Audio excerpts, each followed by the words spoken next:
Welcome back to my channel guys. यहाँ पे आज हम लाइनिंग वाला सूट की कटिंग एंड स्टिचिंग करेंगे। तो उसके लिए मैंने ऑलरेडी अपना फैब्रिक काट के रख लिया है। तो यहाँ पे हम तीरा लेंगे 6.5 और फिर से हम 6.5 यहाँ से मार्क कर लेंगे। 7 इंचेस हमारा शोल्डर है, तो यहाँ से हम 7 इंचेस पे मार्क कर लेंगे। तो इस तरह से हम लाइन ड्रॉ कर लेंगे। तो यहाँ पे हम फिटिंग वाला एक मार्क लगा लेंगे। तो सबसे पहले हमने बैक वाला शोल्डर काटना है, तो उसके लिए मैं एक ऐसे स्ट्रेट लाइन ड्रॉ कर लूँगी और 1/2 इंच पे हम ये गुलाई दे देंगे। तो अब हम फ्रंट वाला अपना शोल्डर को काटेंगे। यहाँ से 1 इंच पे मार्क करके मैं गुलाई दे दूँगी इस तरह से। तो इसके बाद हम अपनी प्लेट्स डालेंगे। तो प्लेट्स का मार्क मैं 12 पे लूँगी, तो रेडी होके ये 11.5 रह जाएगा। यहाँ से हमने 7 इंचेस ले लिया है और यहाँ से हमने 4 इंचेस ले लिया है। यहाँ से भी 4 इंचेस ले लेंगे। उसके बाद हम एक स्ट्रेट लाइन ड्रॉ कर देंगे। तो अब शोल्डर से लेके यहाँ तक हमने 2 इंचेस का गैप छोड़ना है, तो उसको भी हम स्ट्रेट लाइन ड्रॉ कर देंगे। तो हम अपनी मेन प्लीट से, इसको 7 है तो 7 का हाफ कर लेंगे 3.5 और यहाँ से हम 2 इंचेस का गैप अगेन लेंगे। तो इसको हम अपने 3.5 वाले गैप के साथ मैच कर देंगे। तो इसी तरह से हम पहले अपना बैक शोल्डर काट लेंगे इस तरह से। फिर हम अपना फ्रंट वाला शोल्डर काट लेंगे। ये हमारा आर्म होल कट के रेडी हो गया है। तो 1/2 इंच का हमने यहाँ से काट दिया है आर्म होल का निशान। तो इसी तरह हम बैक साइड पे प्लेट्स के निशान लगा के उसको मार्क कर लेंगे। तो इस तरह मैंने पिन लगा के दूसरी साइड पे इसको मार्क कर लिया है। सारी प्लेट्स को हम इस तरह से मार्क कर लेंगे, तो दूसरी साइड पे बहुत ही आसानी से हमारे मार्क लग जाएंगे। तो ये देखिए दूसरी साइड पे सारे मार्क्स लग गए हैं। तो हम स्केल की मदद से लाइंस ड्रॉ कर लेंगे इस तरह से। ये हमारा फ्रंट वाला पार्ट रेडी हो गया है। इसी तरह से हम ये बैक वाले पार्ट पे भी अपनी प्लीट्स का निशान लगा लेंगे। इस तरह से दूसरी साइड पे भी निशान लगा लेंगे। तो इस तरह से हम अपना फ्रंट वाला पार्ट रेडी करेंगे। लाइनिंग के ऊपर मेन फैब्रिक रख के चिपका लेंगे इस तरह से। अब शोल्डर की कटिंग कर लेंगे। तो गाइस ये फैब्रिक मैंने ग्लू के साथ स्टिक कर लिया है, तो ये खिसकेगा नहीं। तो इस तरह से हम शोल्डर को काट लेंगे। इसी तरह से दूसरी साइड वाला शोल्डर भी काट लेंगे। इस तरह से हमारा फ्रंट वाला पार्ट बन के रेडी हो गया है। तो इसी तरह से हम बैक वाला पार्ट भी काट लेंगे। तो इसको मैंने ग्लू के साथ जोड़ लिया है। अब इसके शोल्डर्स की कटिंग कर लेंगे इस तरह से। इस तरह से दूसरा साइड भी कटिंग कर लेंगे। तो ये हमारा फ्रंट वाला पार्ट बन के रेडी हो गया है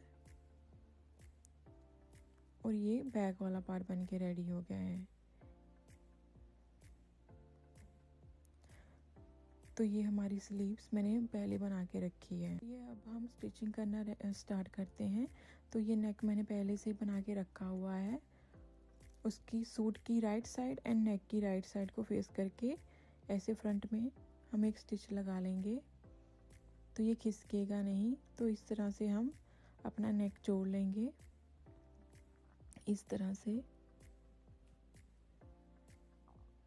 इस तरह से हमारा नेक बन के रेडी होने वाला है।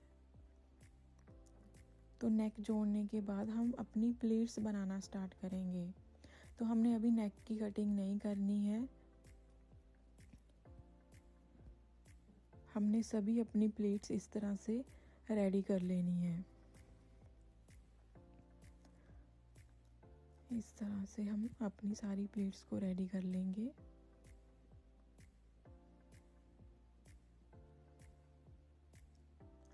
आप अपना लाइनिंग और मेन फैब्रिक को जोड़ने के लिए रिवर्सिबल टेप का भी इस्तेमाल कर सकते हैं।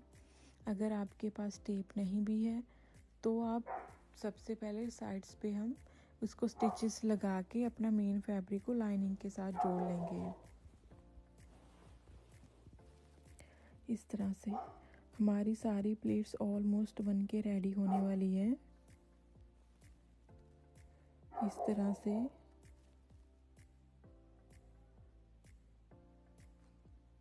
ये देखिए हमारी सारी प्लेट्स बन के रेडी हो गई हैं। अब हम नेक की कटिंग कर लेंगे। इस तरह से हमारे नेक की कटिंग हो गई है। तो ये देखिए हमारा फ्रंट वाला पार्ट रेडी है। तो अब इसी तरह से हम अपना बैक वाला पार्ट रेडी कर लेंगे। तो सबसे पहले नेक जोड़ लेंगे इस तरह से।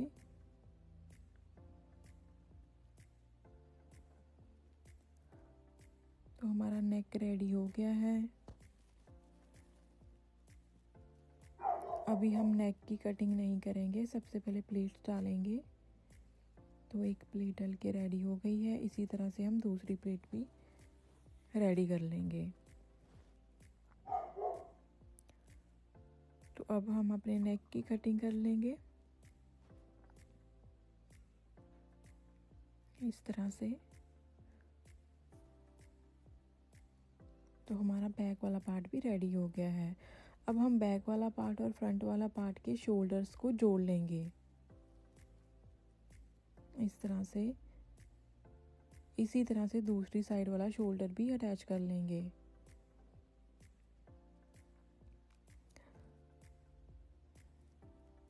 अब हम स्लीव्स को अटैच करेंगे। तो स्लीव्स हमने सेंटर पे रख के अटैच करनी है इस तरह से। सेंटर में रख के एक साइड पे फिनिश कर देना है इस तरह से। तो सेम इसी तरह से हम दूसरी साइड पे सेंटर में रख के एक ये लुप्पी लगा लेंगे, जो कि हमने अपने बटन इनसाइड लगाने के लिए इस्तेमाल करना है। इसी तरह से हम इस साइड को भी फिनिश कर देंगे। तो सेम इसी तरह से हम दूसरी स्लीव को भी जोड़ लेंगे। अब हमने फिटिंग का निशान लगा लेने हैं। तो अब हम इसके ऊपर ही स्टिचेस लगाना शुरू कर देंगे इस तरह से। आप अपनी फिटिंग का निशान अपने फिटिंग के अकॉर्डिंग लगा सकते हो। तो इस तरह से मेरा सूट बन के अब रेडी हो गया है। एक साइड की फिटिंग की ये देखिए। Thank you so much for watching.